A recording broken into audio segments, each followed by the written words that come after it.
ഇന്ന് കാവൽ മാലാഖമാരുടെ തിരുനാളാണ്.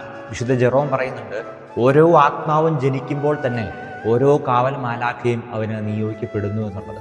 വിശുദ്ധ ബെർണാർദ് പ്രകാരം പറയുന്നുണ്ട്, നീ നിന്റെ കാവൽ മാലാഖയെ ബഹുമാനിക്കുക, കാവൽ മാലാഖയിൽ ശരണപ്പെടുക, നിന്റെ കാവൽ മാലാഖയെ നീ ആത്മാർത്ഥമായിട്ട് സ്നേഹിക്കുക എന്ന്. ഓരോ മനുഷ്യനും ഓരോ കാവൽ മാലാഖമാരുണ്ട്. കത്തോലിക്ക സഭ നമ്മെ പഠിപ്പിക്കുന്നു, കാവൽ മാലാഖമാർ നമ്മളെ എല്ലാ അപകടത്തിൽ നിന്നും തിന്മയിൽ നിന്നൊക്കെ നമ്മളെ കാത്തു പരിപാലിക്കുന്നു എന്നുള്ളത്. ഇങ്ങനെ എപ്പോഴും നമ്മുടെ കൂടെയുള്ള, നമ്മളെ പരിപാലിക്കുന്ന, നമ്മളെ സംരക്ഷിക്കുന്ന ഈ കാവൽ മാലാഖയെ നമ്മൾ എപ്പോഴെങ്കിലേക്ക് ഓർക്കാറുണ്ട്. ഇന്ന് ഈ തിരുനാൾ ആഘോഷിക്കുമ്പോഴെങ്കിലും നമ്മുടെ കാവൽ മാലാഖയോട് നന്ദി പറയാനായിട്ട്, ഒന്ന് ഓർക്കാനായിട്ട് നമുക്ക് പരിശ്രമിക്കാം. ഇന്നത്തെ സുവിശേഷത്തിൽ വളരെ മനോഹരമായൊരു പ്രാർത്ഥന നമുക്ക് കാണാൻ സാധിക്കും. അത് കുഷ്ഠരോഗി പ്രാർത്ഥിച്ചതാണ്. കർത്താവേ, അങ്ങേക്ക് മനസ്സുണ്ടെങ്കിൽ എന്നെ ശുദ്ധനാക്കാൻ കഴിയും.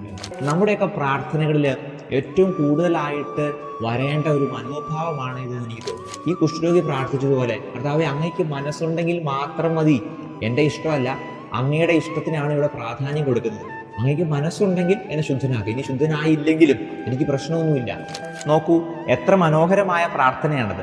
നമ്മുടെ പ്രാർത്ഥനകളും ഇങ്ങനെ ആയിരിക്കട്ടെ. നമ്മുടെ ഇഷ്ടങ്ങളും നമ്മുടെ ആഗ്രഹങ്ങളും ദൈവത്തെ അടിച്ചേൽപ്പിക്കുകയും അതിനുവേണ്ടി വാശി പിടിക്കുകയും ചെയ്യാതെ, ഈശോയെ, അങ്ങേക്ക് മനസ്സുണ്ടെങ്കിൽ മാത്രം മതി കേട്ടോ എന്നും കൂടി ഒന്ന് കൂട്ടിച്ചേർക്കുന്നത് എത്ര മനോഹരമായിരിക്കും.